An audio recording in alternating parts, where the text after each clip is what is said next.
আসসালামু আলাইকুম।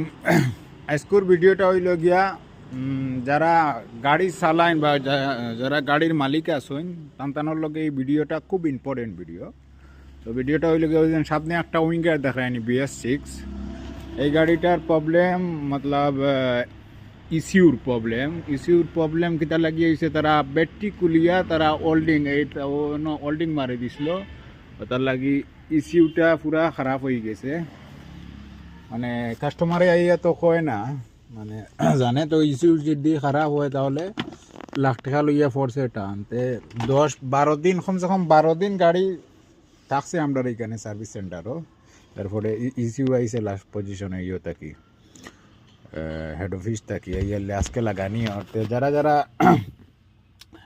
মানে এগুলা কাজ করাইন ওল্ডিং বোল্ডিংর, তো ইস্যুটা খুলিয়া কাজ করাইবা। এইটা ইলেকট্রিক্যাল কন্ট্রোল ইউনিট, ওটা খোলার পরে আপনি গাড়িত ওল্ডিং সোল্ডিং যে সাথে করাইবা।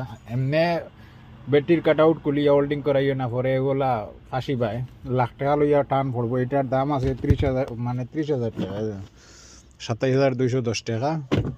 আর এটা এখন ইনস্টল করা হইব, করিয়া এটা আপডেট হইব। এটা খালি লাগাইলে হইতো না, এটাত মানে এটা লাগাইয়ালে আবার সফটওয়্যার মারতে লাগবো, আপডেট করতে লাগবো, এরপরে আর একটা জিনিস চেঞ্জ করতে লাগবো। প্রায় 60,000-70,000 টাকা খরচ আছে এক বুলোর কারণে। খালি ওল্ডিং মারি দিছিল, ওটা তো ওল্ডিং কেরিয়ার ওল্ডিং মারছিল মালিকে, ও মারার পরে এই বেমারটা হয়েছে।